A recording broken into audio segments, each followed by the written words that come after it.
আমি এখন ড্রিম ফরেস্টের সামনে রয়েছে ভাই।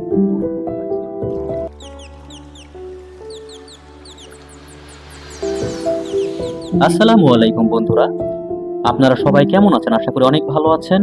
আজকে আপনাদেরকে নিয়ে যাব নাটোরের লালপুরে অবস্থিত গ্রিন ভ্যালি পার্কে।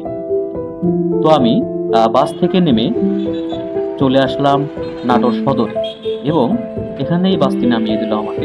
এখান এখান থেকে একটু সামনে এগিয়ে গেলাম একটা মোড়ে। সেখান থেকেই আপনি মূলত লালপুরের গাড়ি পেয়ে যাবেন। বাস সেখান থেকে ভাড়া নেবে ৮০ টাকা। আপনাকে নামিয়ে দেবে লালপুরে। সেখান থেকে আপনি অটোতে করে যেতে পারবেন। সুন্দর একটি বেড়ানোর মতো জায়গা গ্রিন ভ্যালি পার্ক। তো বন্ধুরা, আমাদের বাসটি ছেড়ে দিয়েছে লালপুরের উদ্দেশ্যে। আমি বাসটির সামনেই বসেছি যাতে সবকিছু দেখতে পারি। তো বন্ধুরা, এই তো আমাকে নামিয়ে দিল নাটোরের লালপুর বাস স্ট্যান্ডে। এখান থেকেই অটো এবং ভ্যানগুলোই যায়। তো আমি একটু চেষ্টা করে দেখলাম যে কি যায়।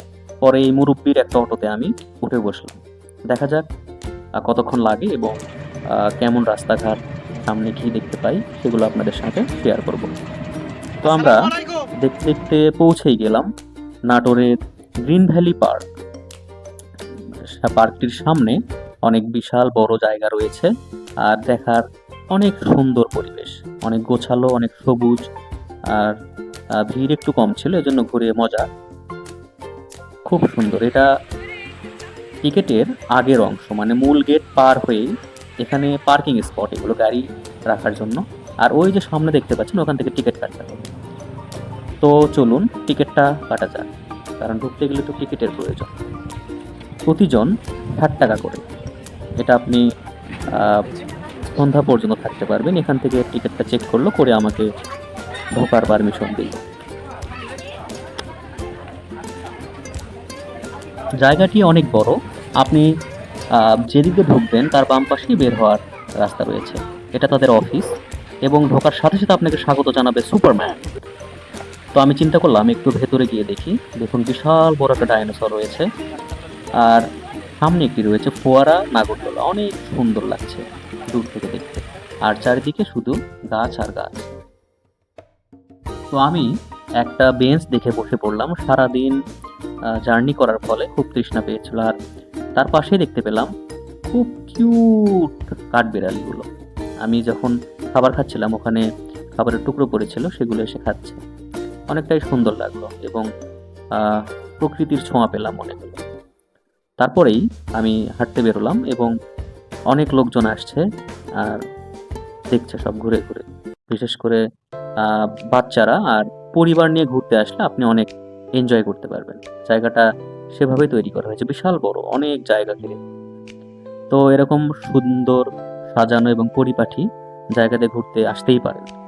তো চলুন সামনে কি দেখা যায়। আপনি মূল ফটক দিয়ে ঢোকার পরে সোজা আসলে আপনি দেখতে পারবেন সামনে রয়েছে পিকনিক স্পট।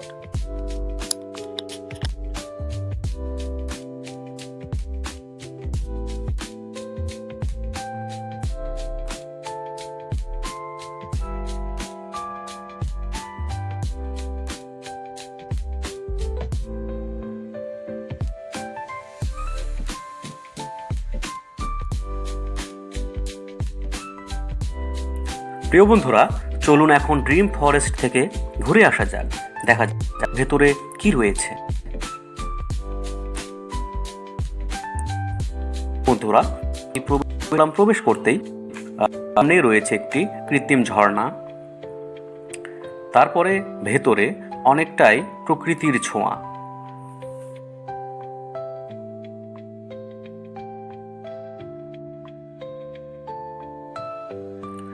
তারপর আমি ঘুরতে শুরু করলাম। তারা এখানে কৃত্রিমভাবে একটি বনায়নের ব্যবস্থা করেছে। এর ভেতরে রয়েছে পাহাড়ের মতো আকৃতি দেওয়া কিছু গাছ আর কিছু মূর্তির মতো কিছু প্রাণী বানানো। তো পরিবেশটা অনেকটাই ঠান্ডা আর প্রাকৃতিক মনে হলো। এজন্যই হয়তোবা তারা বিনোদন দেওয়ার জন্য এই ব্যবস্থাটি করেছে। এটি মূলত পার্কের পেছনের অংশ।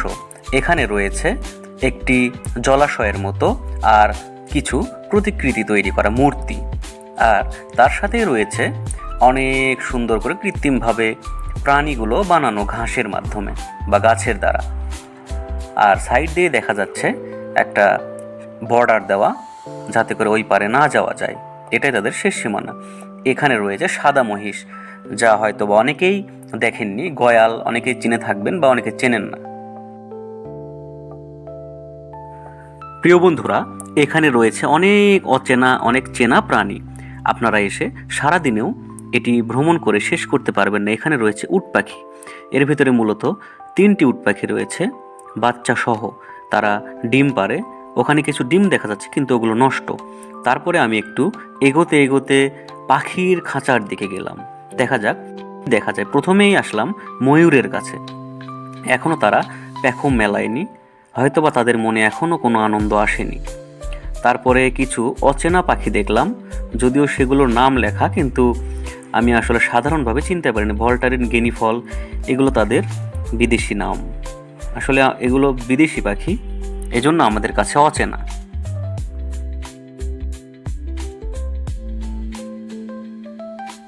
তারপরে রয়েছে ফিজেন্ট, সিল্কি, এগুলো মূলত মুরগির মতো দেখতে। আপনারা যদি নাম লেখা আপনারা মুরগি ভাবতে। তারপরেই দেখতে পেলাম যে লোকটি উট পাখিকে খাবার দেয়, তিনি ভিতরে গিয়েছেন এবং উট পাখিকে পানি খেতে দিচ্ছেন। তারপরে আমি একটি কর্নারে এসে দেখলাম এখানে হাঁস রয়েছে, অনেক ধরনের বিদেশি হাঁস আর অনেক প্রজাতির। সেগুলোকে একটা খাঁচার ভেতরে বন্দি করে রাখা হয়েছে। তারপরে আবারও আমি ফেরত আসলাম ঝর্ণার কাছে, যেখানে আসলেই মনটি ফ্রেশ হয়ে যায়। আর এরিয়াটি অনেক বড় ছিল, ভেতরে দেখে অনেক মজা পেলাম। এ পাশে রয়েছে রেস্টুরেন্ট এবং কিছু রাইড। তো চলুন দেখা যাক সামনে কি রয়েছে। অনেকটাই প্রাকৃতিক পরিবেশ, আপনার মনটি অবশ্যই ভালো হয়ে যাবে, যদিও এন্ট্রি ফি অনেক কম। তারপর দেখতে পেলাম একটি খেলনা ট্রেন চলছে লাইনের উপর দিয়ে, অনেকটাই ঝিকঝিক করছে শব্দ। এখানে রয়েছে পিকনিক স্পট, এগুলোতে ভাড়া নিয়ে পিকনিকের আয়োজন করা যায়। আপনারা চাইলে একবার এসে ট্রাই করে দেখতে পারেন। আর যে ট্রেনটি গেল সেটির টিকিট কাউন্টার রয়েছে, নাম রয়েছে বুলেট ট্রেন। আর এখানে কিছু সুন্দরভাবে বসার জায়গা তৈরি করা হয়েছে, যেখানে বসলে আপনি পার্কের অনেক দূর পর্যন্ত দেখতে পারবেন।